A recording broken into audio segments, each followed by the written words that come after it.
نحمده ونستعينه ونستغفره ونؤمن به ونتوكل عليه ونعوذ بالله من شرور أنفسنا ومن سيئات أعمالنا من يهده الله فلا مضل له ومن يضلل فلا هادي له ونشهد أن لا إله إلا الله وحده لا شريك له ونشهد أن محمدا عبده ورسوله صلى الله تعالى عليه وعلى آله وأصحابه وبارك وسلم تسليما كثيرا كثيرا أما بعد فأعوذ بالله من الشيطان الرجيم بسم الله الرحمن الرحيم يا أيها الذين آمنوا من يرتد منكم عن دينه فسوف يأتي الله بقوم يحبه ويحبونه أذلة على المؤمنين أعزة على الكافرين الآية. وقال تعالى ولله على الناس حج البيت من استطاع إليه سبيلا. حج کے بارے میں حج کے موضوع سے متعلق آج کچھ باتیں کرنے کا ارادہ ہے. اللہ تعالیٰ صحیح طرح سے بات کہنے کی، سمجھنے کی، سننے کی، بلکہ پہلے سننے کی، پھر سمجھنے کی اور پھر عمل کی توفیق عطا فرمائے. آواز آپ لوگوں کو سب کو صحیح آ رہی ہے؟ ادھر بھی صحیح آ رہی ہے آواز؟ کیونکہ میرے کانوں میں گونج رہی ہے آواز. چلو خیر. حج کی پروازیں شروع ہو چکی ہیں، لوگ دھڑا دھڑ بیت اللہ کی زیارت کی طرف جا رہے ہیں. یہ کیا ہے؟ حج کیا ہے؟ کیوں ہم لاکھوں روپے خرچ کر کے بیت اللہ کا طواف کرنے جاتے ہیں؟ کیوں وہاں جا کے کنکریاں مارتے ہیں؟ جو غیر مسلم قومیں ہیں ان کا خیال یہ ہے کہ ہر مذہب میں کچھ مذہبی رسومات ہوتی ہیں، تو مسلمانوں کے ہاں بھی کچھ مذہبی رسومات ہوتی ہیں. کلچر ہے. سکھوں کا ایک دن آتا ہے جس میں وہ سارے جمع ہو جاتے ہیں اور مخصوص قسم کی عبادتیں کرتے ہیں. ان کے کوئی گرو بیٹھے ہوئے ہوتے ہیں تو سارے، پتہ نہیں مجھے زیادہ معلومات نہیں، یوٹیوب پہ کچھ ویڈیوز دیکھی ہیں. بہرحال کوئی مخصوص طریقے سے وہ کچھ خاص عمل کرتے ہیں. اتنا تو پتہ ہے نا. جیسے عامل لوگ کہتے ہیں نا کسی نے کچھ کر دیا ہے،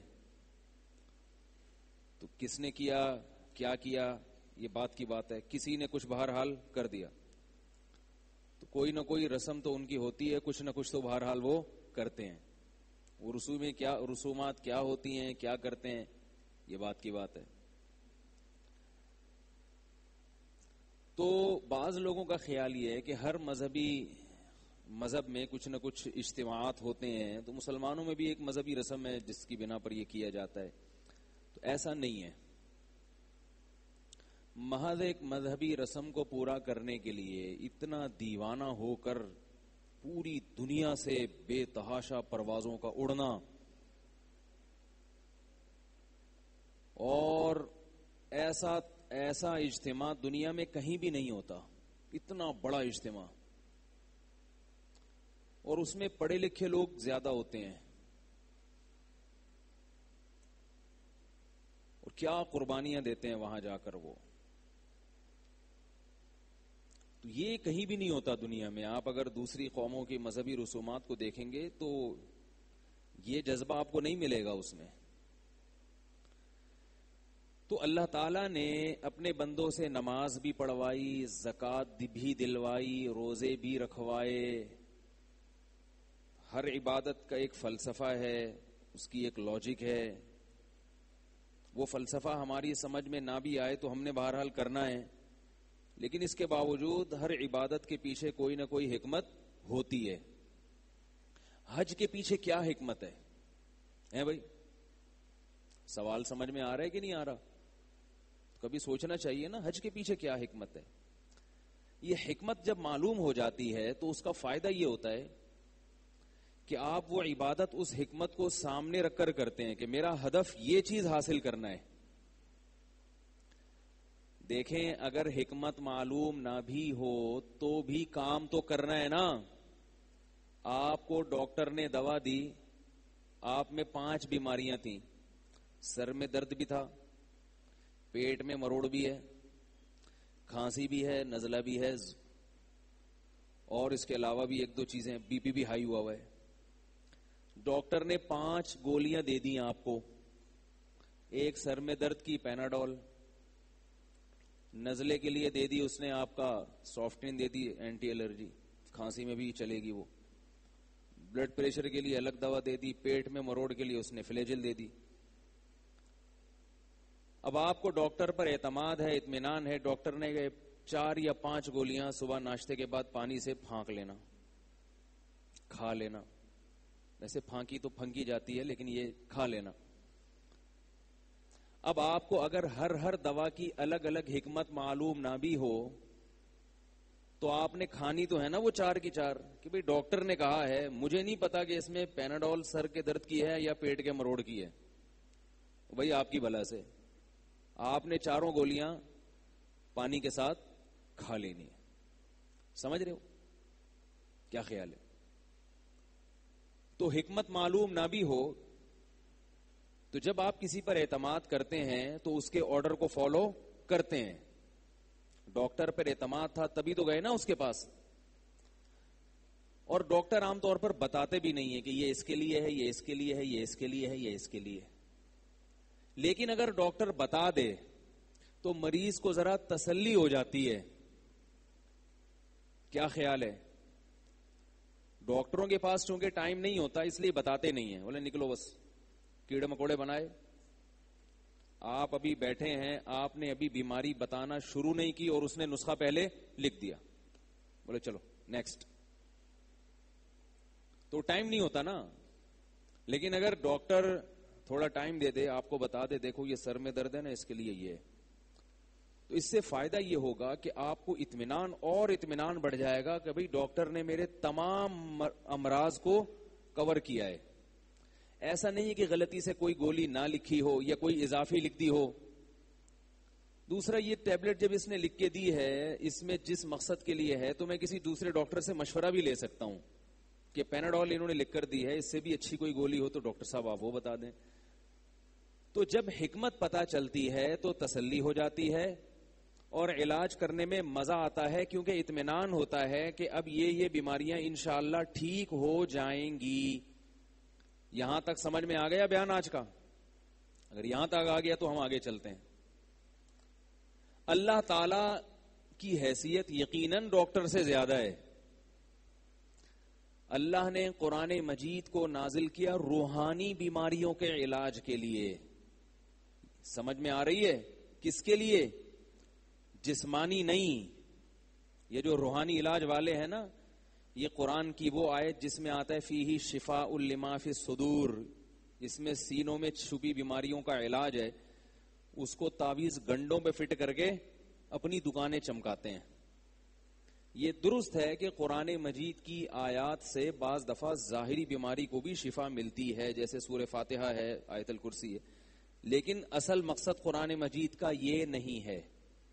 دوسرا، قرآن کی جن آیتوں میں اللہ نے شفا رکھی ہے ان کے لیے کسی عامل کے پاس جانے کی چنداں ضرورت نہیں ہے. جب اللہ نے بتا دیا کہ یہ شفا ہے تو دم کر لو خود ہی. دیکھو، ایک ڈاکٹر آپ کو کہے، اسپیشلسٹ ہو، وہ کہے پیناڈول کھاؤ گے تو سر کا درد ٹھیک ہوگا. اب اس گولی سے کی پرمیشن لینے کے لیے کسی چھوٹے ڈاکٹر کے پاس جاؤ گے تو بڑے ڈاکٹر کی توہین ہے یا نہیں ہے؟ کیا کریں، کیسے سمجھائیں؟ بڑا ڈاکٹر جب کہہ دیا کہ بھائی اس میں ہے شفا، تو اب جا کے کسی عامل کے پاس جانا کہ آپ کہیں گے تو میں یہ کھاؤں گا، آپ نہیں کہیں گے تو نہیں کھاؤں گا، تو یہ پاگل پنا اور بیوقوفی ہے یا نہیں ہے؟ جب اللہ نے جادو کا علاج سورہ فلق اور سورہ ناس میں رکھ دیا تو اس کے لیے کسی عامل بزرگ بابا کے پاس جانے کی کیا ضرورت ہے؟ اللہ نے رکھ دیا نا، کر لو علاج بھائی، پھونک لگا تو ہو جائے گا فائدہ انشاءاللہ. یہی کام وہ کرے گا تو ماشاءاللہ اس میں شفا ہے. اور اپنے محلے میں کوئی نیک پرہیزگار آدمی اس نے کر دیا تو وہ کچھ بھی نہیں ہے. یہ ابقری والے ہی کریں گے تو شفا ملے گی، چوتھائی صاحب ہی کریں گے تو ٹھیک ہوگے، اور فلاں بابا کے پاس جاؤ گے وہ پھونک مارے گا تو ٹھیک ہوگے، ورنہ نہیں ہوگے. یہ کہاں سے نکالا آپ لوگوں نے؟ کہاں سے نکالا؟ اس کی کیا دلیل ہے بھائی؟ تو یہ دم بم خود ہی کر لیا کرو. اگر آپ سمجھتے ہو کہ ہمارے دم میں طاقت نہیں ہے, ہم میں اتنا دم نہیں ہے کہ ہمارا دم اثر کرے گا, تو محلے میں کسی بھی امام صاحب یا کسی بھی بزرگ سے کروا لیا کرو. نیک لوگوں کی پھونک میں اللہ نے زیادہ تاثیر رکھی ہے. بس اس سے زیادہ اس کی دم درود کی کوئی حیثیت, جملہ مکمل کر لیں, نہیں ہے. اور اتنی حیثیت ہے یہ میں مانتا ہوں. تو ایسے بعض کلمات ہیں احادیث سے ثابت ہیں یا قرآن میں بعض آیتیں ایسی ہیں تو ان میں اللہ نے شفا رکھی ہے, تو وہ خود ہی پڑھ لیا کریں. سمجھ رہے ہو؟ اس کے لیے کسی کے پاس جانے کی چندہ ضرورت نہ, کوئی رسالہ پڑھنے کی ضرورت ہے کہ اس میں لکھا ہے یہ والا, یہ کام کے لیے یہ والا اتنی دفعہ پڑھو گے تو ہوگا. اس سے پوچھو آپ کو کس نے بتایا کہ اس کام کے لیے یہ والی آیت اتنی دفعہ پڑھیں گے تو ہوگا؟ کہاں لکھا ہوا ہے؟ الہام ہوا ہے تو کیا پورا الہام سے پورا رسالہ چھپ رہا ہے آپ کا ہر مہینے؟ اتنے الہامات تو حضرت مریم پہ بھی نہیں ہوئے تھے بھائی, جو اتنی بڑی ولی اللہ تھی. ان پہ بھی 5-6 دفعہ الہام کی جو ہمیں تحقیق ہے, یہ 5000 الہام ہو گئے ہوں گے. یہ کیسے بزرگ ہیں؟ تو میں کسی خاص شخصیت کے خلاف نہیں ہوں اس بارے میں, سبھی ایک جیسے ہیں اس بارے میں. بات پھر نکل جائے گی دائیں بائیں, ہمارا حج پھر رہ جائے گا, ٹھیک ہے نا. تو میں یہ عرض کر رہا تھا کہ جب پتا ہوتا ہے کہ اس میں میں یہ عرض کر رہا تھا کہ اللہ تعالیٰ نے ہمیں جو عبادتیں دی ہیں ان عبادتوں کے بارے میں اگر ہمیں پتا نہ ہو کہ اس میں کیا حکمت ہے تو بھی ٹھیک ہے, کیونکہ آرڈر کس نے دیا؟ اللہ نے. بس عمل کریں گے ہم.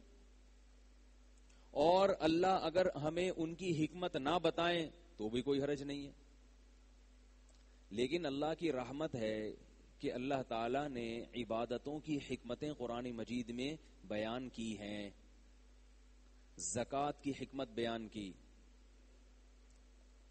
تثبیتا من انفسہم, دل سے دنیا کی محبت نکلے گی. جب پیسہ نکالو گے نا, جب بھی لوگ پیسہ خرچ کرتے ہیں تو اس نیت سے کہ واپس آئے. انویسٹمنٹ کا تو اصول ہے نا کہ بھائی مجھے کتنا ملے گا. یہودی سے آپ 5 روپے مانگو, وہ کہے گا مجھے کتنا دے گا بھائی اس پہ تو. زکوٰۃ میں کیا ہے؟ کچھ بھی نہیں ملے گا. شکریہ بھی نہیں چاہیے, تعلقات بھی وسیع کرنا مقصد نہیں ہے. بعض دفعہ انسان اس لیے دیتا ہے کہ بھائی مشکل میں کام آئے گا. نا نا نا, لا نرید منکم جزاء ولا شکورا. جب ہم کسی کو کھلائیں گے, اللہ کے لیے پیسے دیں گے, بھائی شکریہ نہیں چاہیے, تھینک یو نہیں بول دینا, کہیں ثواب نہ کم ہو جائے. تو اس سے فائدہ کیا ہوگا؟ پیسے کی محبت دل سے نکلے گی, دل میں سکون پیدا ہوگا, دنیا کی محبت نکلے گی, دنیا کا مسافر خانہ ہونا سمجھ میں آئے گا. اور بہت ساری حکمتیں, ابھی زکوٰۃ میرا موضوع نہیں ہے. نماز کی حکمت اللہ نے کیا بیان کی؟ ان الصلاۃ تنہی عن الفحشاء والمنکر, بے حیائی سے روکتی ہے. بعض لوگ کہتے ہیں ہم تو نماز پڑھتے ہیں بے حیائی سے نہیں رکتے. اس کے 2 جواب ہیں. ایک جواب تو یہ ہے کہ آپ صحیح طرح سے پڑھتے ہی نہیں ہوگے, ورنہ 5 ٹائم باوضو رہنا بے حیا آدمی کے لیے بہت مشکل ہے. وہ ہر وقت کپڑے اس کے ناپاک ہی رہتے ہیں, اس کو تو بریکیں لگانی پڑتی ہیں, پاک صاف رہنا پڑتا ہے اس کو. اور نماز کے اوقات دن میں 5 ٹائم اللہ نے ایسے بکھیر دیے ہیں کہ آپ بار بار مسجد میں حاضری ہوگی تو آپ کو برائی کے لیے ٹائم دینا مشکل ہوگا آپ کے لیے. فلم دیکھ رہے ہیں پھر نکل کے چلے گئے نماز پڑھنے.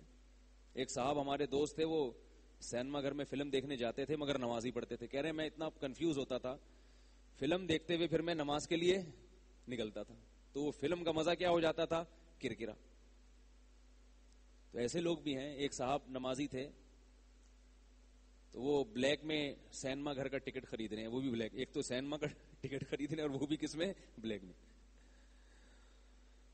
تو جب دیر ہو رہی تو کہہ رہے ہیں بھائی جلدی دو, نماز پڑھنے بھی جانا ہے. سینما گھر والے نے کہا عجیب بات ہے یار, ایک تو ٹکٹ بھی لے رہا ہے, اوپر سے بلیک میں لے رہا ہے, اور اوپر سے دیر بھی ہو رہی ہے کیونکہ نماز پڑھنے جانا ہے. تو نماز ہے نا, وہ تو ریڑھ کی ہڈی ہے, وہ تھوڑی چھوڑ سکتے ہیں. اسلام چھوڑ دو کہ کیا کہ فلم کے چکر میں؟ تو ایسے ہی نماز اور اسلام ایک ہی چیز کے 2 نام ہیں. تو نماز کی حکمت اللہ نے بیان کی. تو وہ جو نہیں چھوڑ رہے ہیں نا, وہ یا تو نماز صحیح طرح پڑھ نہیں رہے ہیں, یا یہ کہ اگر یہ نماز نہ پڑھتے تو اس سے بھی بڑے بے حیا ہوتے. نماز نے کچھ نہ کچھ کمی بہرحال کی ہے. ایک صاحب میرے پاس آئے, کہنے لگے میں تو نماز نہیں پڑھتا مگر میں بے حیا نہیں ہوں, میرا بھائی نمازی ہے, وہ تو الٹے الٹے کام کرتا ہے. اور آپ لوگ کہتے ہیں نماز بے حیائی سے روکتی ہے, تو کہاں روکتی ہے؟ تو تو میں نے کہا آپ اگر نمازی ہوتے تو اس سے بھی زیادہ حیا والے ہوتے, اور آپ کا بھائی اگر بے نمازی ہوتا تو اتنا بھی بے شرم ہے اس سے بھی زیادہ بے شرم ہوتا, کیونکہ کچھ چیزیں تو ذاتی ہوتی ہیں اور کچھ کام نمازوں سے ہوتے ہیں. تو اسی طرح اللہ تعالیٰ اگر ہمیں حج کی حکمت بیان نہ کرتے تو بھی کوئی مسئلہ نہیں تھا, اور اللہ نے بیان کر دی, یہ اللہ کا اپنے بندوں پر احسان ہے. بہت ساری حکمتیں حج میں.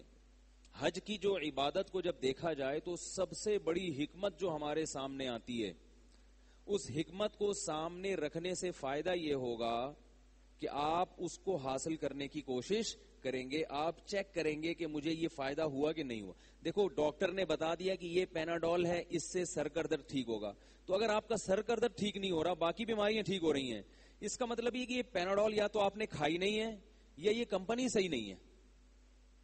تو آپ کے لیے اپنی بیماری کا علاج اور آسان ہو جائے گا نا, ٹریس کرنا آسان ہوگا.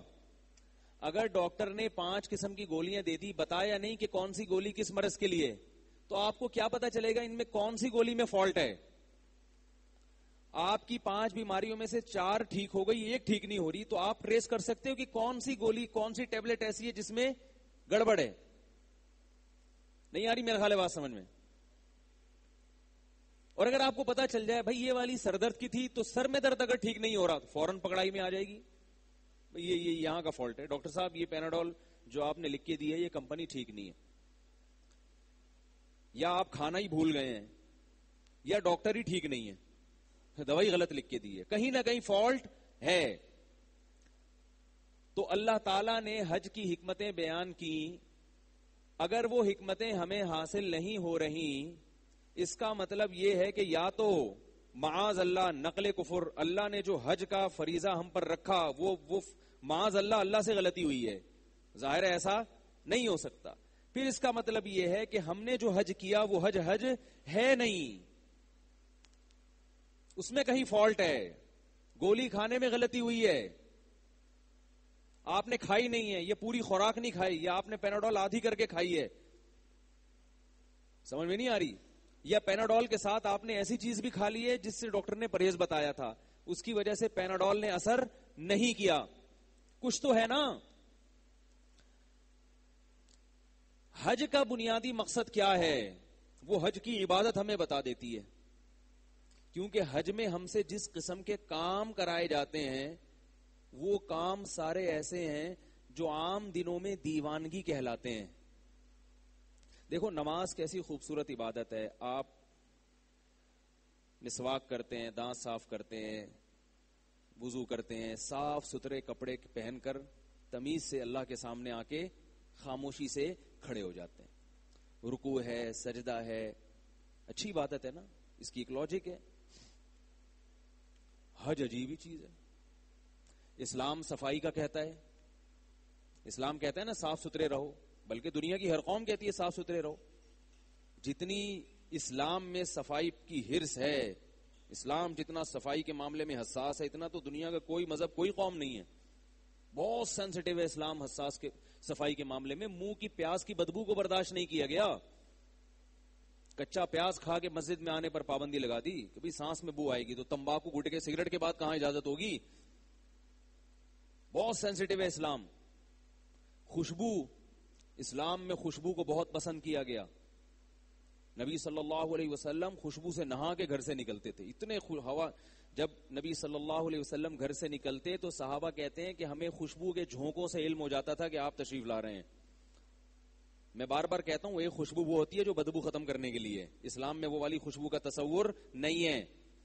بعض غیر مسلم قومیں, سب کی بات نہیں کر رہا, بعض غیر مسلم قومیں ایسی ہیں کہ وہ اپنی بدبو کو ختم کرنے کے لیے اسپرے کا استعمال کرتے ہیں. اسلام میں خوشبو کا یہ مطلب نہیں ہے. بدبو ختم کرنے کے لیے نہانے کا, مسواک کا, ان چیزوں کا حکم ہے. بیری کے پتوں سے نہائیں یا صابن سے نہائیں. بدبو جب ختم ہوگی تو پھر اضافی چیز ہے یہ خوشبو. سمجھ رہے ہو کہ نہیں سمجھ رہے؟ ورنہ نبی کہتے کہ جو پیاز کھائے منہ میں اسپرے کر کے آئے. یہ کہتے نا نبی, بھائی جس نے کچا پیاز کھایا ہو وہ منہ میں کیا کر کے آئے, اسپرے کر کے آئے. نہ پیاز کی بدبو کو پہلے ختم کرے پھر خوشبو پیدا کرے. تو خوشبو کا استعمال، میل کچیل کو دور رکھنا، پراپر ڈریس پہننا. اگر آپ نماز میں پراپر ڈریس نہیں استعمال کرتے، علماء کیا کہتے ہیں؟ آپ کی نماز مکروہ تحریمی ہے، واجب الاعادہ ہے. خذوا زینتکم عند کل مسجد، اللہ نے فرمایا ہر نماز کے وقت زینت اختیار کرو، پراپر ڈریس پہنو. زینت کا مطلب کیا ہے؟ مزین برہنہ ہو کے یا ایسے اوٹ پٹانگ طریقے سے نہیں مسجد میں آ جایا کرو. حج میں سارا معاملہ کیا ہو گیا؟ الٹا. نبی صلی اللہ علیہ وسلم نے فرمایا حاجی اشعث اغبر، پراگندہ بال اور میلا کچیلا اللہ کو زیادہ پسند ہے. نہیں آ رہی میرے خیال میں؟ حاجی اللہ کو کیسا زیادہ پسند ہے؟ میلا کچیلا. خوشبو کا استعمال، یار بول لینا آپ لوگ، کوئی گورنمنٹ کی طرف سے پابندی ہے؟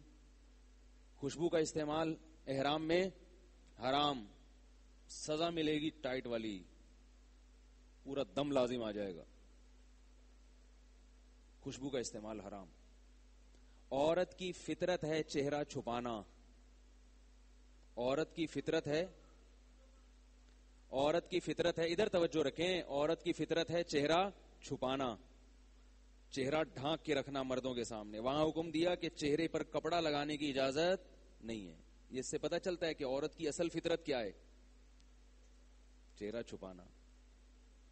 لوگ کہتے ہیں نا کہ عورت کو احرام میں چہرے چھپانے کی اجازت نہیں ہے، تو اس کا مطلب ہے اسلام میں چہرے کا پردہ نہیں ہے. اسلام میں چہرے کا پردہ ہے، اس لیے اس سے الٹ کروایا گیا ہے. وہاں پہ نہیں آ رہی میرا غالب بات؟ حج میں اپوزٹ کام ہو رہے ہیں، اس لیے علماء نے کہا ایسے شیڈ لے کہ اس کے آگے پردہ لٹکائے تاکہ چہرے کے پردے پر بھی عمل ہو جائے اور چہرے پر کپڑا بھی نہ لگے. اس میں عورت کو بہت الجھن ہوتی ہے، لیکن ہے بھائی، کرنا پڑے گا. یہ خوشبو پر پابندی. عام دنوں میں حکم یہ ہے کہ بال، بغلوں کے بال اور زیر ناف بال بڑھانے کی اجازت.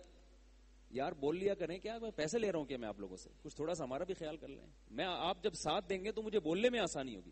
پنجاب میں جائیں، وہ خطیب لوگ نعرے لگواتے ہیں، اس کے بغیر وہ بیان نہیں کرواتے. تھوڑی تھوڑی دیر بعد پڑھیں، اونچی آواز سے پڑھو درود شریف پڑھو، شاباش، پھر اونچی آواز سے سبحان اللہ. میں تو کچھ بھی نہیں کہلوا رہا آپ سے، آپ کے کراچی والے ہونے کا میں یعنی اس کی رعایت کر رہا ہوں. ورنہ پنجاب میں جب خطیب بیان کرتا ہے آرام سے بیٹھنے نہیں دیتا وہ سننے والوں کو. تو میں تو نہ نعرے لگوا رہا ہوں آپ سے، میں کہتا ہوں بھائی جو بات کہوں سوال پوچھو تو جواب دے دیا کریں.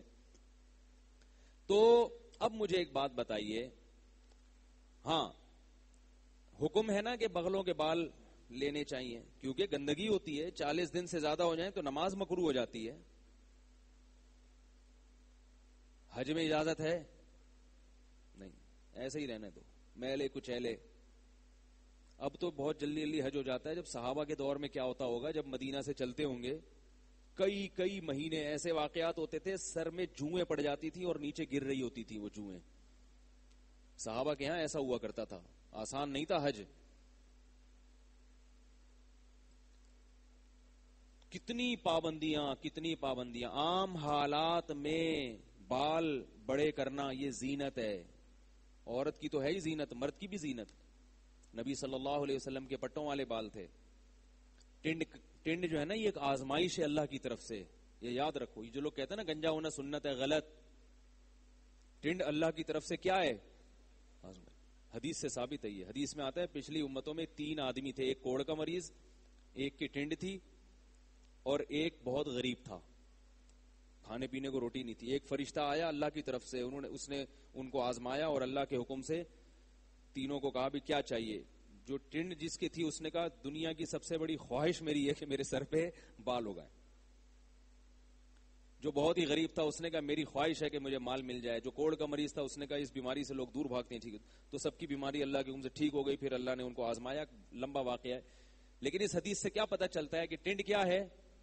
آزمائش. تو آزمائش اگر قدرت کی طرف سے ہو صبر کرنا چاہیے، جو کہ ایک عمر کے بعد خود بخود ہونا شروع ہو جاتی.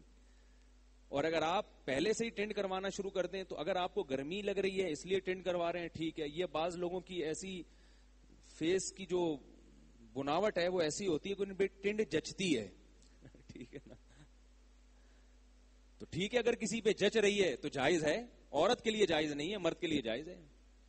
بھائی اگر تم ٹنڈ میں اچھے لگ رہے ہو, بالکل گول صحیح ہے, لیکن عمومی طور پر کیا ہے, وہ کسی شاعر نے کہا ہے نا, حسن تیرا اس طرح سالم رہا, سر منڈانے پر بھی تو ظالم رہا ہے. بھائی ایک عاشق تھا نا, اپنے معشوق, ایک خاتون عاشق ہو گئی کسی مرد پہ, اس کی زلفوں پہ عاشق ہو گئی, اس نے عشق ختم کرنے کے لیے ٹنڈ کرا لی کہ تاکہ اس عورت سے جان چھوٹ جائے. تو اس خاتون نے یہ شعر کہا, حسن تیرا اس طرح سالم رہا, صحیح سالم ہے بالکل, سر منڈانے پر بھی تو ظالم رہا.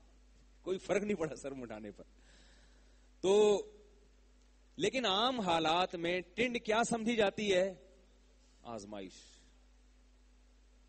اس لیے شریعت نے ٹنڈ کا ہمیں حکم نہیں دیا. بھئی زینت ہے, قل من حرم زینت اللہ التی اخرج لعبادہ, فرمایا کون ہے جس نے اللہ کی زینت کو حرام قرار دے. اس لیے بال رکھو, اور دینداروں کو میں اس لیے خاص طور پہ بال رکھنے کا کہتا ہوں کہ وہ دین کی عکاسی کرتے ہیں. اگر ان کا حلیہ اچھا نہیں ہوگا تو اس سے دین بدنام ہوتا ہے. لوگ کہتے ہیں ان کو مذہب نے ایسا سکھایا, حالانکہ مذہب تھوڑی سکھا رہا ہے ان کو. مذہب تو کہہ رہا ہے ان اللہ جمیل یحب الجمال, اللہ جمیل ہیں اور جمال کو پسند کرتے ہیں. ہاں جمال کی ایک حد ہوتی ہے, چھچھورا پن اچھا نہیں ہے. وہ پھر کبھی اور بیان کروں گا, اس پر کئی دفعہ کر بھی چکا ہوں. تو ایسا نہ ہو کہ بالکل ہی ایسے انگوٹھیاں, یہاں 5 انگوٹھیاں پہنی ہوئی ہیں, مرد کی بات کر رہا ہوں, اور وہ کیا کیا پہنا ہوا ہے, شامیانے پہن کے گھوم رہے ہیں پورے.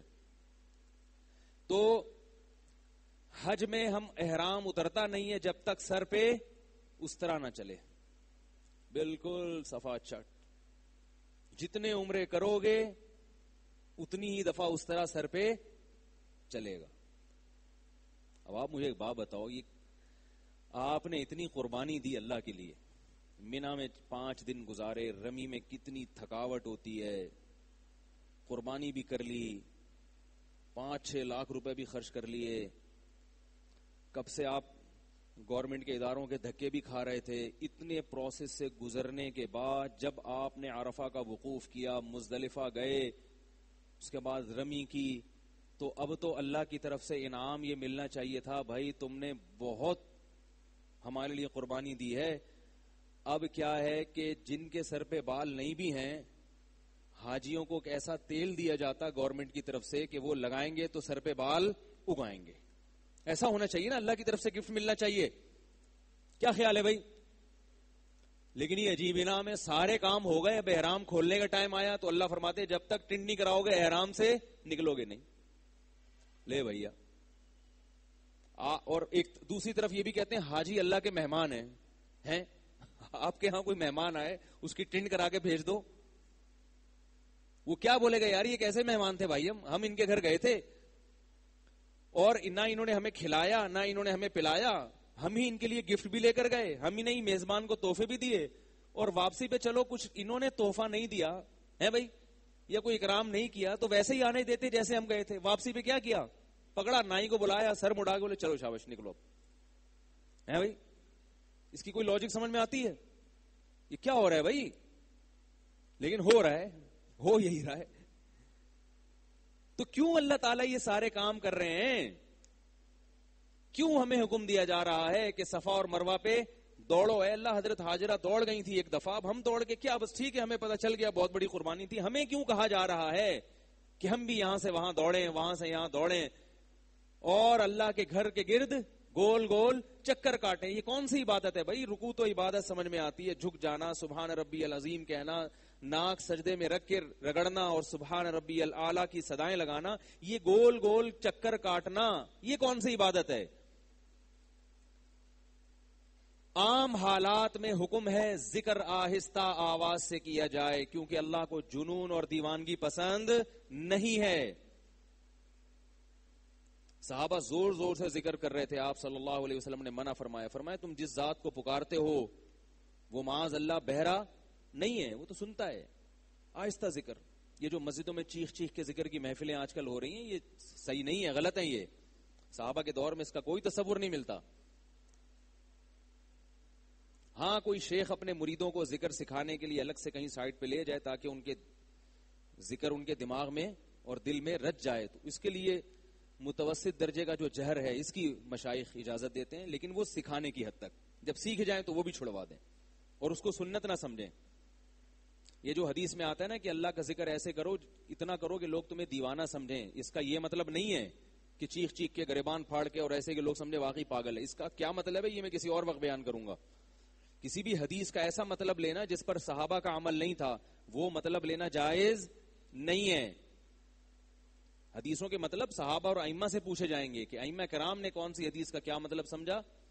ابھی کچھ دن پہلے ایک صاحب سے طلاق کے مسئلے پر میری بات ہوئی تو میں نے قرآن کی آیت پڑھی کہ بھئی قرآن سے تو پتہ چلتا ہے 3 طلاقیں 3 ہوتی ہیں. انہوں نے آگے مجھے دلیل یہ دی کہ نبی نے قرآن کو زیادہ اچھا سمجھا یا آپ نے اچھا سمجھا ہے. سنیں میری بات. پھر انہوں نے حدیث پڑھی، انہوں نے کہا دیکھو حدیث سے تو پتہ چل رہا ہے 3 ایک ہوتی ہیں، حالانکہ اس حدیث سے پتہ چل نہیں رہا تھا، لیکن ایک فرض کر لیں واقعی پتہ چل رہا ہے.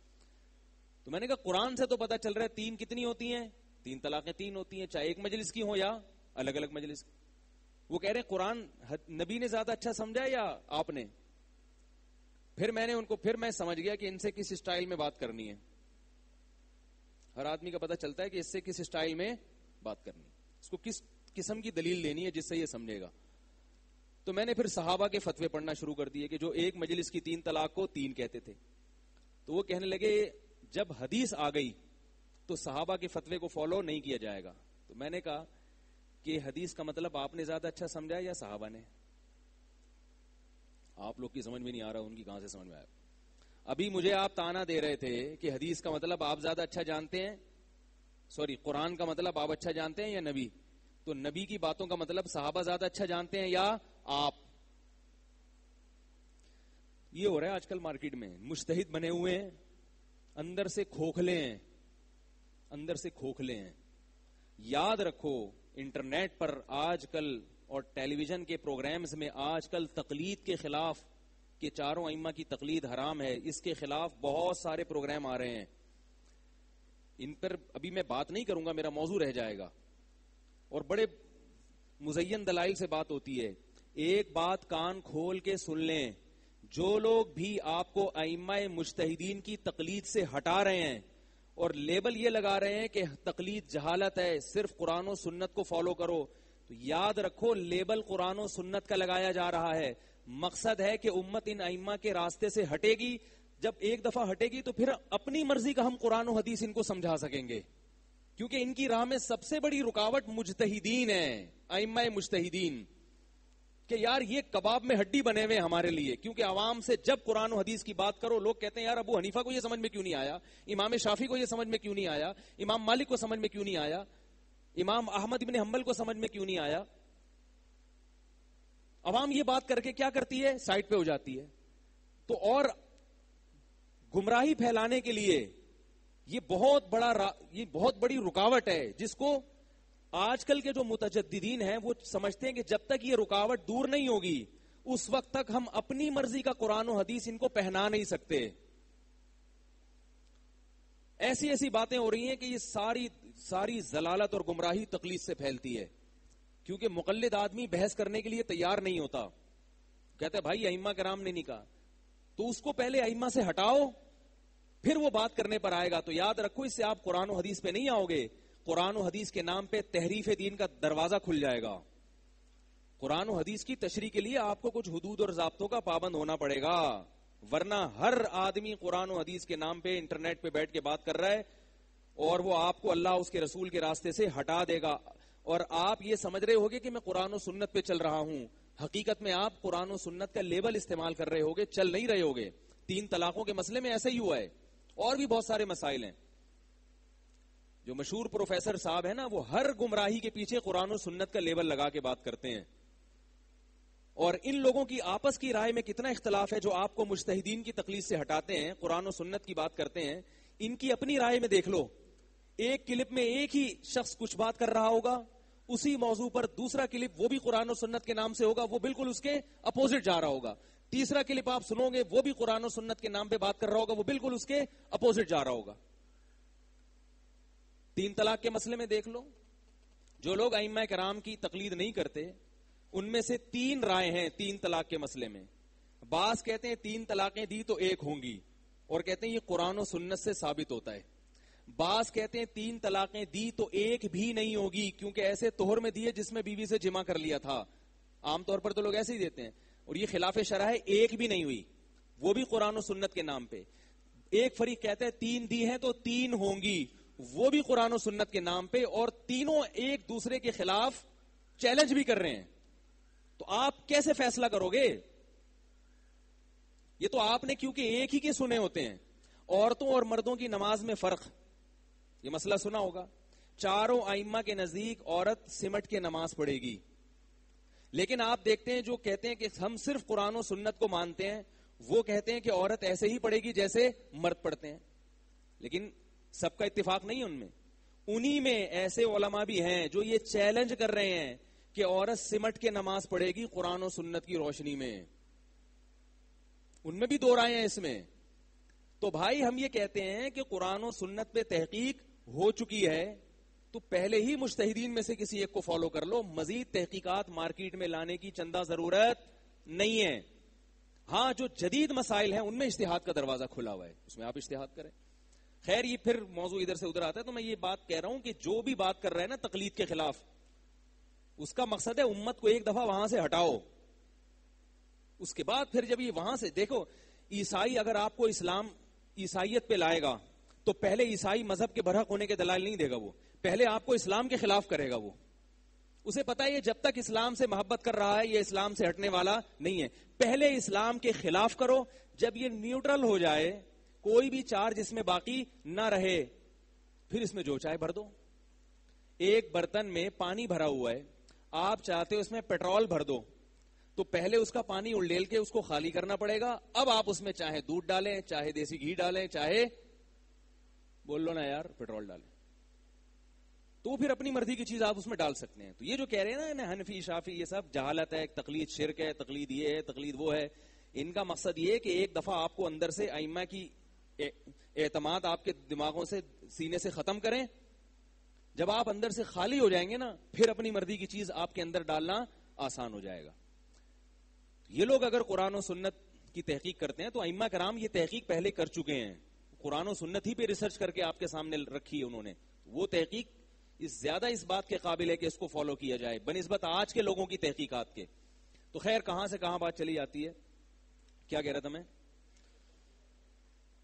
ہاں میں یہ کہہ رہا تھا کہ مہمان آیا، آپ نے ٹینڈ کرا کے واپس، یہ کوئی غلط تو نہیں نہ ہوئی؟ تو عجیب سی بات ہو گئی. تو حج میں سارے ایسے ہی کام ہو رہے ہیں عجیب عجیب سے. خود جانور ذبح کرنا یہ بھی تو ایک عقل کے خلاف ہے. اللہ تعالیٰ حاجیوں سے کہتے ہیں کہ تم نے جب احرام کھولنے کے لیے تم جب قربانی دیتے ہو تو اللہ کہتے ہیں کسی غریب کو 2 ٹائم کا کھانا کھلا دو. کیا خیال ہے؟ کسی غریب بچی کی شادی کرا دو. اللہ کیا کہتے ہیں؟ جانور کاٹو. مینا میں کروڑوں جانور کٹتے ہیں کہ نہیں کٹتے؟ بظاہر یہ پیسے کا ضیاع ہے یا نہیں ہے؟ دنیا تو چیختی ہے کہ بھائی تم اتنی بڑی عبادت کر رہے ہو، یہ پیسہ اگر اقوام متحدہ کو دے دیتے، IMF والوں کے قرضے لوٹا دیتے اس سے، تو ملک کتنی ترقی کی راہ پر گامزن ہو جاتا. اور بھائی ہم کتنے قرضوں میں پھنسے ہوئے نا، IMF سے قرضے لیے ہوئے، تو وہ قرضہ لوٹا دیتے. ان پیسے سے جو لاکھوں کروڑوں جانوروں کی قربانی ہوتی ہے، ان پیسوں سے لاکھوں غریب بچیوں کی شادی کا انتظام، جہیز کا انتظام ہو سکتا ہے کہ نہیں ہو سکتا؟ اور میں تو بچیوں کے جہیز کا قائل نہیں ہوں، بچوں کی شادی بھی ہو سکتی ہے اس سے، جو لڑکے بیچارے بے روزگار گھوم رہے ہیں، یہ بھی ہو سکتا ہے. بہت سے لوگوں کو کاروبار چلا کے دیا جا سکتا ہے. لیکن مسلمان کیا کہتا ہے؟ بھائی کیا کرنا ہے؟ کاٹنا ہے. اور یہ کس کا حکم ہے؟ اللہ. اس کی بھی کوئی لاجک سمجھ میں نہیں آتی. تو یہ سارے کام کیوں ہو رہے ہیں؟ یہ سوال بٹھانے میں گھنٹہ لگ گیا مجھے آپ لوگوں کے دماغوں میں. جتنا اچھی طرح سوال سمجھ میں آتا ہے نا تو جواب اتنا ہی اچھا ذہن میں بیٹھتا ہے. اس لیے میں سوال کو اتنا طول دے رہا ہوں. اس کا جواب یہ ہے کہ جواب سے پہلے بھی ایک تمہید سمجھیں آپ، ورنہ جواب بھی سمجھ میں نہیں آئے گا. جواب یہ ہے کہ جس شریعت کو ہم فالو کرتے ہیں اس شریعت پر چلنا اس وقت تک ممکن نہیں ہے جب تک جو حکم دے رہا ہے اس کی محبت ہمارے دل میں پیدا نہ ہو جائے. آپ کو جس سے محبت ہوتی ہے نا، اس کے مشکل کام بھی آسانی سے کر دیتے ہو، جس سے محبت نہیں ہوتی, جو آپ کا کچھ لگتا نہیں ہے, اس کے آسان کام بھی آپ سے نہیں ہوتے. ابا آپ سے کہیں بیٹا تم یہ کرو کہ یہ جو ہے نا گاڑی کو دھکا لگا دو, بھائی ابا کہہ رہے ہیں دھکا لگائیں گے آپ. اور ایک ویسے ہی کوئی بندہ چلتا ہوا کہ یار یہاں سے ذرا پانی پلا دو, آپ کہیں گے خود نہیں اٹھ کے پی سکتا, بھائی تیری بھی تو یا تو کوئی بڈھا ہو کوئی بوڑھا ہو بیچارہ, بھائی تیری بھی تو 2 ٹانگیں 2 ہاتھ ہیں. تو شریعت نے ہمیں حکم دیا داڑھی رکھو, ہمیں حکم دیا سود سے بچو, ہمیں حکم دیا اپنی نظر کی حفاظت کرو, ہمیں حکم دیا 5 وقت پابندی سے نماز پڑھو, ہمیں حکم دیا والدین کی اطاعت کرو, ہمیں حکم دیا بیوی بچوں سے محبت کرو, ان کے حقوق ادا کرو, ہمیں حکم دیا کہ غربا اور مساکین کا خیال رکھا کرو, اللہ کے لیے ان پہ خرچ کیا کرو. بہت سارے حکام ہیں. حرام نہ کھاؤ, سودی بینک میں جاب مت کرو, انشورنس نہ کرواؤ, کروا دی ہے تو جتنا اضافی منافع مل رہا ہے انشورنس کر وہ سارا صدقہ کر دو, حرام ہے وہ. بہت سارے حکام ہیں. محبت نہیں ہوتی تو لہذا سمجھ میں نہیں آتے حکام, پھر لوگ مولویوں پہ اعتراض کرتے ہیں, اب انہوں نے پتہ نہیں کیسا دین نکال لیا, اب انہوں نے اتنی سختی کر دی. تو محبت نہیں ہے نا. رمضان میں اللہ کہہ رہے روزے رکھو چاہے کل پیپر ہی کیوں نہ ہو, روزہ رکھنا پڑے گا سوائے پروفیسر صاحب کے, وہ کہتے ہیں اگر کل پیپر ہے تو روزہ نہ رکھیں, کیونکہ ان کا اپنی اپنی لاجک ہے ان کی, وہ تقلید کو نہیں مانتے. وہ کہہ رہے میری تقلید کرو اگر کرنی ہے تو.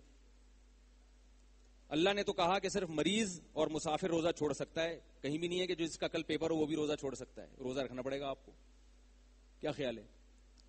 تو اب اللہ کی محبت ہوگی تو رکھ لو گے, نہیں ہوگی تو بولے مولوی نے پتہ نہیں اسلام کو اتنا مشکل کیوں بنا دیا. پیپر ہے, آخر ہم نے ترقی بھی کرنی ہے, آخر ہم نے جاب بھی کرنی ہے, روزہ رکھ کے کون پڑھ سکتا ہے؟ تو بھائی جب تک محبت نہیں ہوگی شریعت سمجھ میں نہیں آئے گی. ہر چیز میں کیڑے نکالتے رہو گے, معذرت کے ساتھ یہ لفظ تھوڑا نامناسب ہے لیکن نکلتی یہی چیزیں آج کل جو لوگ نکال رہے ہیں نا. ہر چیز میں یوں کرتے رہو, کیوں ایسا اللہ نے دین اتنا مشکل کیوں بنا دیا. طلاقیں دے کے لوگ آتے ہیں, میں کہتا ہوں ہو گئی, اللہ نے اتنا مشکل کیوں بنا دیا. او بھائی اللہ نے کہہ دیا حرام ہے بیوی, ختم. یار یہ کیا ہو گیا مولوی صاحب, یہ کیا ہو گیا. تو ہر وقت کیا کرے گا؟ محبت نہیں ہے نا. جب محبت ہوتی ہے الٹے کام بھی کر لیتا ہے آدمی. آپ کی والی نے رات 2:30 بجے فون کیا آ جاؤ قائد اعظم کے مزار پہ, بولے گا یہ کون سا ٹائم ہے یار, 2:30 بجے کون سا ٹائم ہے یار, یہ کون سا ٹائم ہے. فوراً بھاگو گے کہ نہیں بھاگو گے؟ اگر محبت ہوگی تو بھاگو گے, بھاگ کے جاؤ گے. بولے گا یار 2:30 1 بجے 2 بجے کوئی مسئلہ نہیں ہے, ٹیکسی نہیں ملی پیدل نکل جاؤ گے. دنیا یہ سمجھے گی قائد اعظم کے مزار پہ فاتحہ پڑھنے جا رہا ہے. ٹھیک ہے. میں سوچتا ہوں قائد اعظم قیامت کے دن ہمارا گریبان پکڑیں گے. میں نے اسلام کے نام پہ ملک بنایا تھا, کمبختوں میری قبر کو تو معاف کر دیتے. یہ بہت بڑی بدبختی کی بات ہے. پارکوں کو ڈیٹنگ پوائنٹ بنایا ہوا ہے.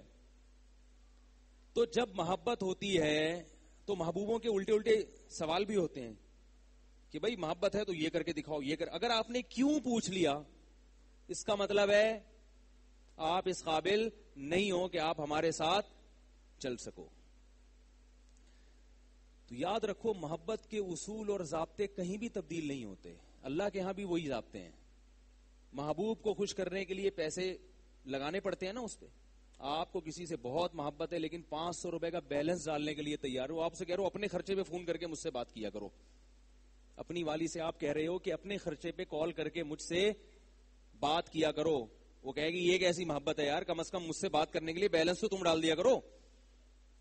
بیلنس بھی نہیں ڈال رہا, پھر کیا بھائی خرچہ کرنا پڑتا ہے خرچہ, ورنہ محبت کا پتہ نہیں چلتا. ابا سے محبت ہے پیسے دو, اماں سے محبت ہے پیسے دو, بیوی سے محبت ہے پیسے خرچ کرو گے تو وہ مانے گی, ورنہ وہ بھی نہیں مانے گی. بولے گی یہ کیسی محبت ہے میرے میاں کو, جب بھی پیسے مانگو تو درود شریف پڑھنا شروع کر دیتے ہیں یہ بھائی الصلاۃ والسلام علیک یا رسول اللہ. وہ کہ بھائی پیسے مانگے ہیں. وہ ایک فقیر گیا نا, بولا یار پیسے دو.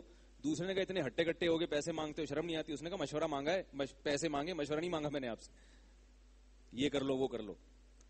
دنیا میں پیسوں کے بغیر محبت کوئی بھی نہیں مانتا, تو اللہ بھی نہیں مانتے.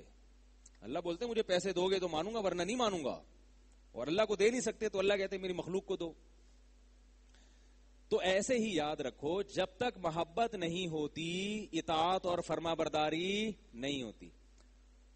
اب محبت کی ہیں دو قسمیں. ایک محبت وہ ہے جس کو عقلی محبت کہا جاتا ہے، یعنی عقل سے آپ یہ بات تسلیم کرتے ہیں کہ یہ میرا محسن ہے، اس کے مجھ پر احسانات ہیں، لہذا مجھ پر فرض ہے کہ میں اس سے محبت کروں. یہ وہ محبت ہے جو بڑی مشہور ہوتی ہے. اس میں صرف آپ کا دماغ حرکت کرتا ہے، دل کی دھڑکنیں تیز نہیں ہوتی. سمجھ میں آ رہی بات؟ جیسے آپ کے کوئی ٹیچر ہیں، بہت اچھا پڑھاتے ہیں، تو آپ کے جذبات نہیں ہیں ان کی طرف، بس آپ یہ کہتے ہو بھائی یہ ٹیچر ہیں، یہ میرے محسن ہیں، جہاں ملیں گے میں ان سے احترام سے بات کروں گا، کبھی کبھار ان کو گفٹ بھی دے دوں گا کیونکہ ان کا مجھ پر احسان ہے.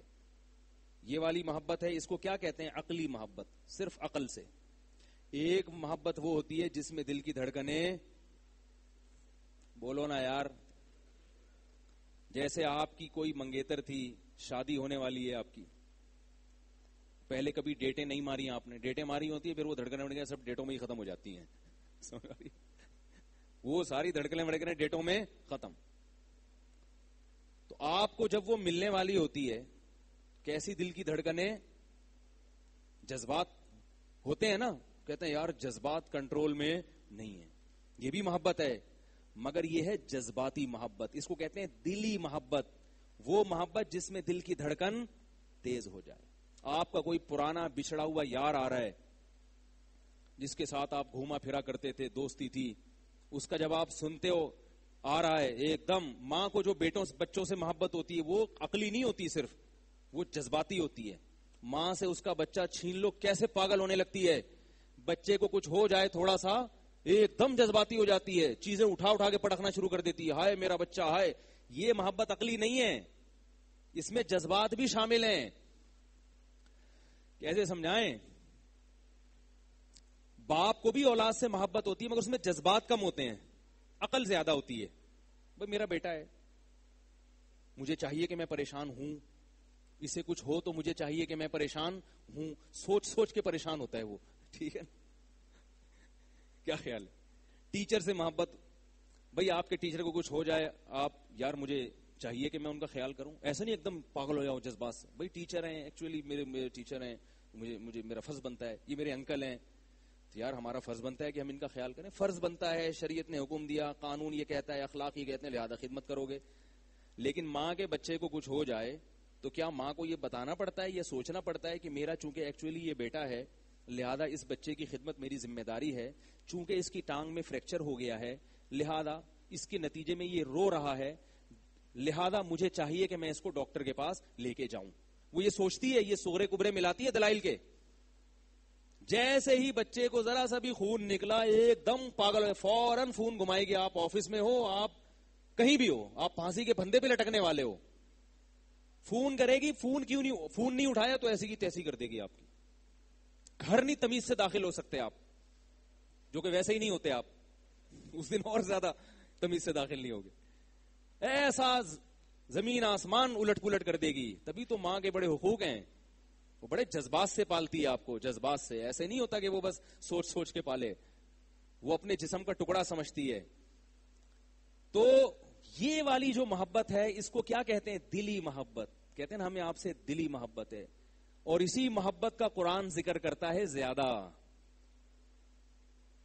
تبھی قرآن میں بار بار دل کا تذکرہ بہت ہے. اذا تلیت علیہم آیاتہ، ایمان والوں پر جب ہماری آیات تلاوت کی جاتی ہیں، وجلت قلوبہم، دل ہل جاتے ہیں ان کے.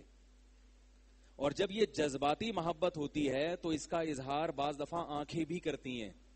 جو عقل والی محبت ہے اس میں آنکھوں سے اظہار، بول لو یار، کوئی نہیں ہوتا آنکھوں سے اظہار. آپ کے کوئی دور کے رشتہ دار تھے، بیمار ہو گئے، آپ کو افسوس تو بہت ہوا، ایسا نہیں کہ آپ پھوٹ پھوٹ کے رونا شروع کر دو. لیکن قرآن کیا کہہ رہا ہے؟ وَإِذَا سَمِعُوا مَا أُنزِلَ إِلَى الرَّسُولِ تَرَىٰ أَعْيُنَهُمْ تَفِيضُ مِنَ الدَّمْعِ. غیر مسلم لوگ جو ایمان لانا چاہتے ہیں، جو تلاش میں ہوتے ہیں کہ ہمیں ایمان نظر آئے، کہیں اسلام یعنی حقیقی مذہب صحیح نظر آئے ہمیں، فرمائے جب ان کے سامنے قرآن کی آیات کی تلاوت کی جاتی ہیں، تَرَىٰ أَعْيُنَهُمْ تَفِيضُ مِنَ الدَّمْعِ، تو تم دیکھو گے ان کی آنکھیں بہی چلی جا رہی ہیں. وہ حق پہچان جاتے ہیں, ایک دم جذباتی ہو جاتے ہیں کہ یار یہی تو ہے جس کی ہمیں تلاش تھی. یہ والی محبت ہمارے دل میں سب کی ہے سوائے اللہ کے. آ رہی ہے بات؟ پہلی قسم کی محبت تو ہم اللہ سے بھی کرتے ہیں. عقل بھائی اللہ ہے, اس کے ہم پر احسانات ہیں, بھائی اس نے کہا ہے نماز پڑھو تو پڑھنی پڑے گی, مجبوری ہے. اس نے کہہ دیا قربانی کرو, کر لیتے ہیں یار, اتنا نصاب ہے 40,000, وہ کچھ علماء نے بتایا ہے, کچھ بنتا ہے وہ لے آئیں گے یار, کوئی دبلا پتلا سا کوئی سوپ بنا کے پی لیں گے, اس کا کوئی مسئلہ نہیں ہے. ایسے ایسے بکرے آ رہے ہیں, ٹھیک ہے, سوپ بنا کے پی لیں گے, کوئی مسئلہ نہیں ہے. یہ والی تو ہے. اسی وجہ سے جمعہ بھی پڑھنے آئے آپ لوگ, اور میں یہاں بیٹھ کے خطاب بھی کر رہا ہوں. بھائی اللہ نے کہا ہے مولوی بن گئے ہو, تم پہ اتنا مدارس میں لوگ پیسہ خرچ کرتے ہیں, عالم بنتے ہیں, اب ذمہ داری ہے, تم نہیں تقریر کرو گے تو کون کرے گا یار, آ کے بیٹھ جاؤ, بول لو یار کچھ. یہ تو ہو رہا ہے, لیکن اس سے کام نہیں چلتا. اس سے یہ گھسیٹتی رہتی ہے انسان کو عبادت کی طرف, ذرا سستی ہوئی پھر چھوڑ دی. اللہ چاہتے ہیں کہ تمہاری محبت میں کچھ جذبات بھی پیدا ہوں.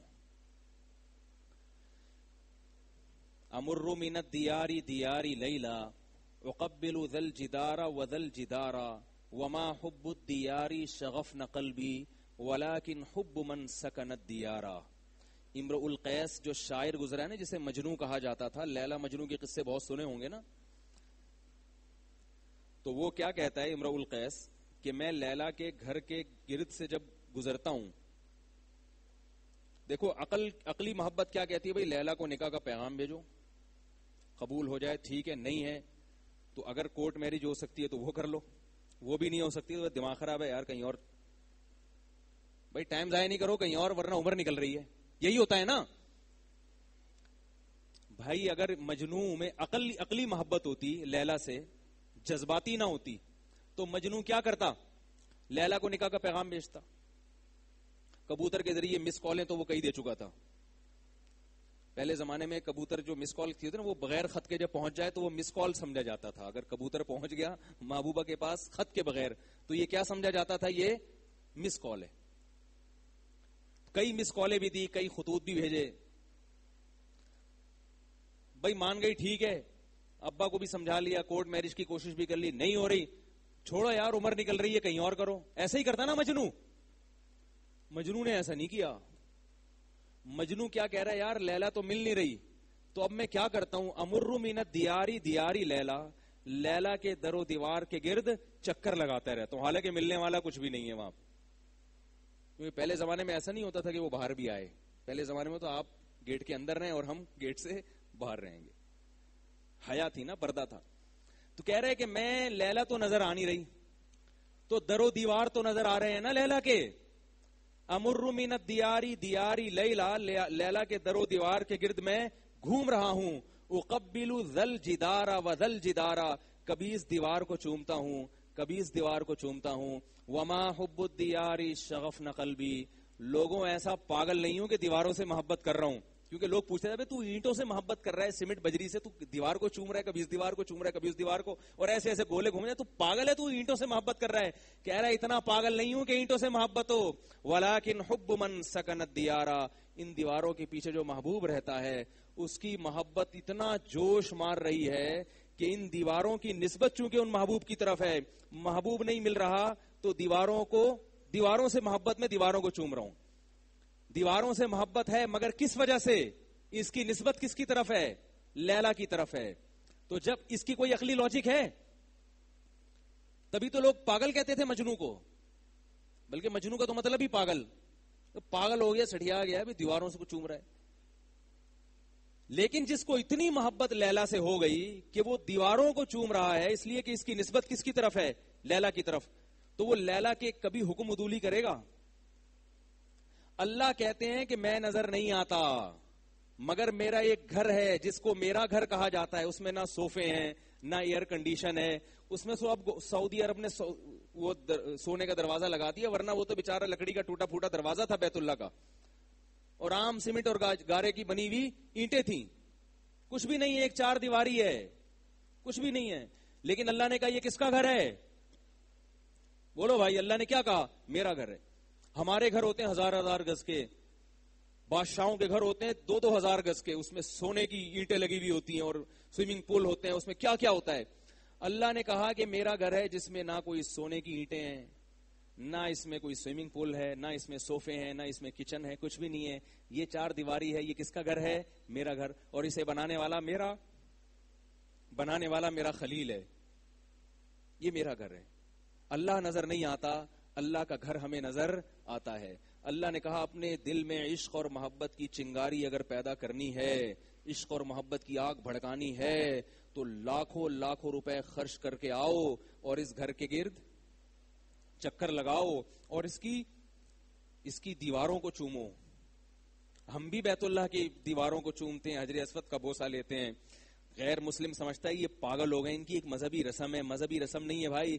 اس گھر کی نسبت اگر خالق کائنات کی طرف نہ ہوتی، اس گھر کی ویلیو ہماری نظر میں 4 آنے کے برابر بھی نہ ہوتی. اس سے اچھے اچھے گھر تو ہم اپنے گھروں میں چھوڑ کے جاتے ہیں. اس سے اچھے اچھے گھر ظاہری صورت کے اعتبار سے ہمارے ملک میں موجود ہیں، ہماری غریب آبادیوں میں موجود ہیں. اس گھر کی نسبت کس کی طرف ہو گئی؟ اللہ کی طرف، خالق کائنات کی طرف. تو حج کیا ہے؟ آپ کو دیوانہ بنانے کا ایک پروسیس ہے کہ اپنے اندر جذباتی محبت پیدا کرو، جذباتی. لہذا جو لوگ زیادہ جو ہے نا وہ اپنے ایک مخصوص لباس میں گھومتے پھرتے ہیں اور ان کو جو ہے نا وہ ہر وقت اپنی ایک پرسنالٹی کا خیال رکھتے ہیں، ان کو حج کرتے ہوئے بڑی شرم آتی ہے. وہ کہتے ہیں یہ 2 چادریں کیسے. احرام میں آپ کو پتا ہے کہ جب طواف کرتے ہیں پہلا، اس میں بازو ننگا رکھنا پڑتا ہے. بازو ننگا رکھنا، مرد کو سر ڈھانپنے کی اجازت نہیں ہے، کیونکہ عام حالات میں مرد سر ڈھانپ کے چلتے ہیں. تو آپ کو دیوانہ بنایا جا رہا ہے، دیوانہ. کنکریاں ماری جا رہی ہیں، کنکریاں صرف ابراہیم علیہ السلام کی یاد تازہ کرنے کے لیے. کنکری وہاں کوئی شیطان تھوڑی ہے. بعض لوگ سمجھتے ہیں وہ جو کھڑا ہوا ہے نا سیمنٹ کا وہ شیطان ہے، تبھی لوگ انڈے بھی مار رہے ہیں، بعض جوتے بھی مار رہے ہیں. وہ شیطان نہیں ہے، شیطان تو وہاں سے چلا گیا. وہ تو صرف ایک نشانی ہے جو بعد میں سعودی حکومت نے لگائی ہے. نشانی ہے کہ بھئی یہاں آیا تھا، یہاں ابراہیم نے مارا تھا. اب ہے نہیں ہے، لیکن مارو تم. کیونکہ ابراہیم علیہ السلام جو کچھ کر رہے تھے اس موقع پر وہ بھی دیوانگی تھی. ورنہ اپنے بیٹے کو ذبح کرنے کے لیے لٹانا عقل کہتی ہے؟ کوئی محبوب آپ سے کہے بیٹے کو ذبح کرو، آپ کرو گے؟ بولے کہ بھائی ایک محبت اپنی جگہ، بیٹا ذبح نہیں کروں گا میں. مجھ سے کسی نے سوال پوچھا کہ یہ جو ہم قربانی کے دن جانور اتنے کاٹتے ہیں، اس کی کیا لاجک ہے؟ اتنے پیسے کسی غریب کو دے دیتے تو اچھا نہیں تھا؟ اتنی موٹی موٹی گائے لا کے کروڑوں روپے اڑا دیتے ہم ہوا میں، کیا حکمت ہے اس کی؟ میں نے کہا یہ سنت ہے ابراہیم علیہ السلام کی. ابراہیم نے اپنے بیٹے کو ذبح کیا تھا، تو ہمیں حکم دیا جا رہا ہے تم کس کو ذبح کرو؟ جانور. ابراہیم علیہ السلام نے جو بیٹا ذبح کرنے کے لیے لٹایا اس کی کوئی حکمت تھی؟ ہے بھائی.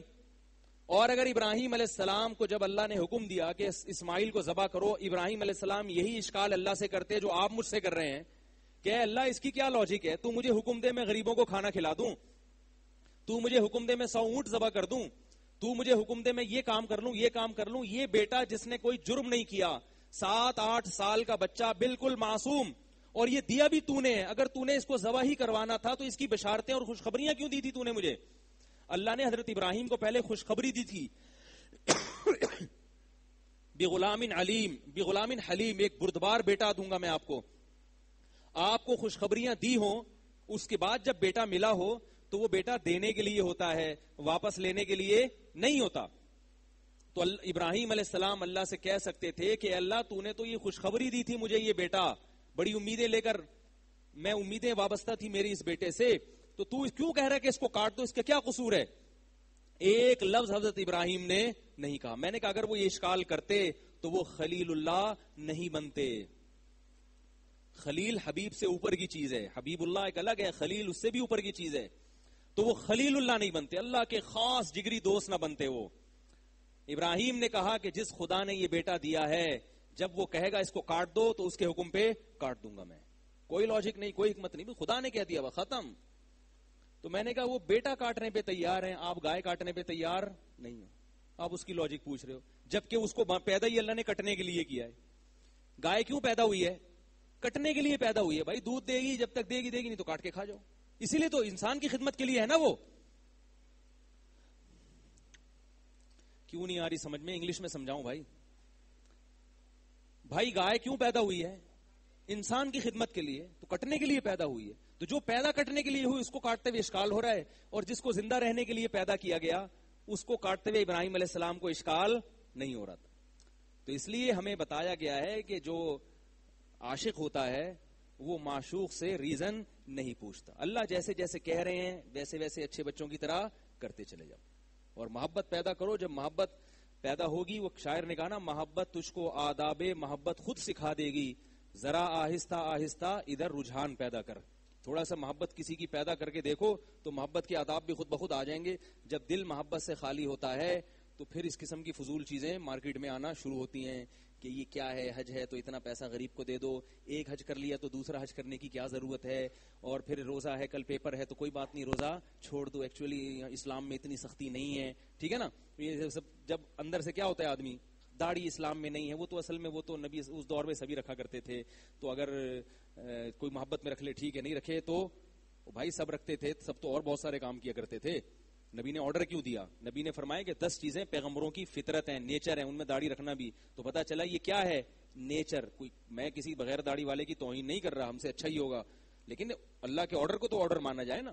تو یہ ساری چیزیں کب ہوتی ہیں؟ جب دل اندر سے خالی ہو جاتا ہے. اللہ تعالیٰ ہمارے دلوں میں بھی جذباتی محبت پیدا کرے، اتنی محبت کہ ہم سے اللہ کی نافرمانی چھوٹ جائے اور فرائض و واجبات ہم پورے کرنے والے بن جائیں، اور آپ لوگوں کے دلوں میں بھی اللہ تعالیٰ یہ پیدا کرے.